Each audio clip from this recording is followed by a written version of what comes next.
In the last chapter, Jonathan Harker found himself increasingly unsettled by the dark and mysterious aura of Count Dragomir's castle. Eerie statues, hidden corners, and strange noises in the night hinted at the ancient secrets buried within these walls. Now, as Jonathan prepares to meet the enigmatic Count once more, he is faced with an invitation that could unravel everything he thought he knew. What is the true nature of this castle, and what role does Jonathan play in the Count's sinister plans? Let's dive into Chapter 3 and uncover the next layer of this chilling mystery. Jonathan sat at the small wooden desk in his chamber, staring out the window at the bleak, overcast sky. The morning mist clung to the ground, wrapping the castle in an ethereal shroud that seemed almost impenetrable. He had barely slept, his mind too occupied with the strange events of the previous day. The unsettling moans, the eerie statue, and the overwhelming sense of being watched had all weighed heavily on him. A knock at the door broke his reverie. He turned to find a servant, a man he had not seen before, pale and gaunt, dressed in simple, worn clothing. The servant handed him a sealed envelope with a slight bow, before retreating silently down the hallway. The envelope was marked with the Count's seal, a symbol of a dragon entwined with a serpent. Jonathan's hands trembled slightly as he broke the seal and unfolded the note inside. Mr. Harker, I trust that your stay thus far has been comfortable, though I must apologize for my absence. This evening, I would be honored if you would join me in the Great Hall for dinner. We have much to discuss, and I believe you will find our conversation most enlightening. Yours sincerely, Count Dragomir. Jonathan felt a cold shiver run down his spine.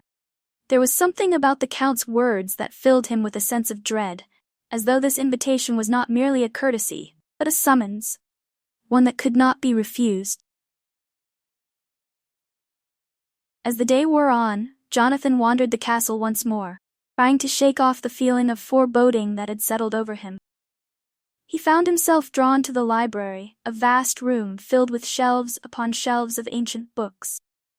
The air was thick with the scent of dust and leather, and the only sound was the faint creak of the floorboards as he moved from shelf to shelf. He pulled a book at random, its cover worn, and the title faded beyond recognition. As he flipped through the pages, he realized that the text was written in a language he did not understand, an old dialect perhaps, or something more obscure. But as he skimmed the pages, a single word caught his eye, written in bold letters at the top of one page: Dragomir.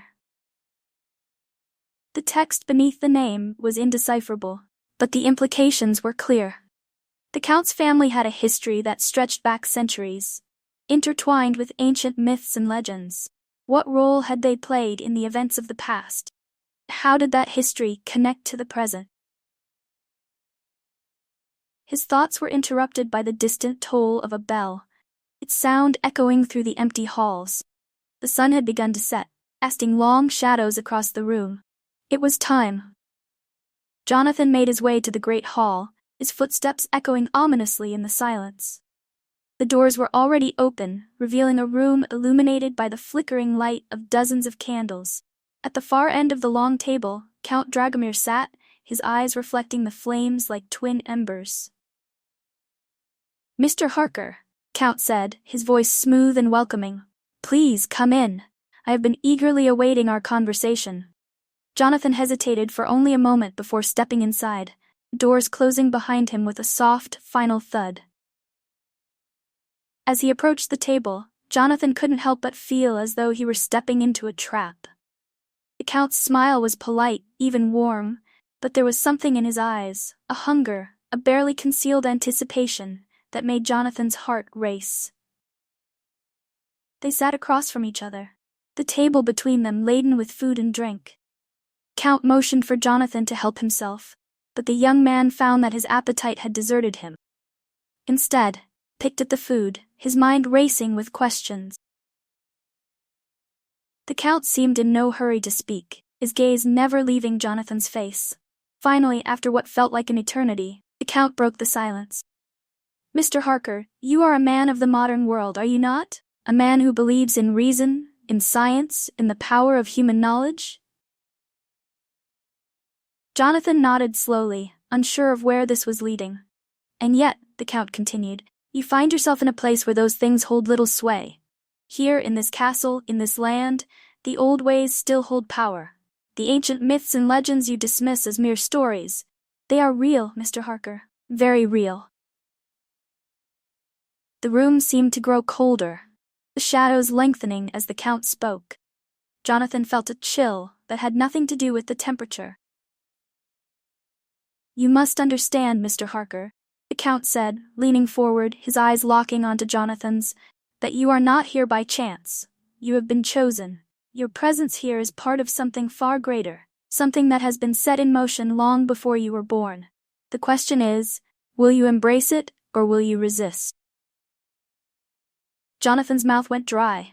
He could feel the weight of the Count's words pressing down on him, the sense of inevitability growing stronger with each passing moment. What do you mean?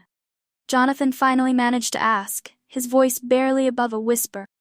The Count smiled, but there was no warmth in it, only a cold, calculated intent. You will see, Mr. Harker, he said, rising from his seat. All will become clear in time, but for now I suggest you rest. You will need your strength for what lies ahead. With that, the Count turned and left the room, leaving Jonathan alone with his thoughts. The silence was deafening, and the darkness seemed to close in around him, suffocating him with its weight. Jonathan knew then that he was in far deeper than he had ever imagined, and that the true nature of the Count's invitation was only beginning to reveal itself. What does Count Dragomir's ominous invitation truly mean for Jonathan? What dark secrets are about to be unveiled? As the web of mystery tightens, the dangers lurking in the shadows become more real. Make sure to subscribe and hit the notification bell so you won't miss the next chapter of this spine-chilling story.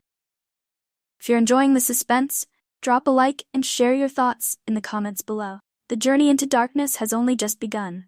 Stay with us as we uncover the secrets of Count Dragomir's castle.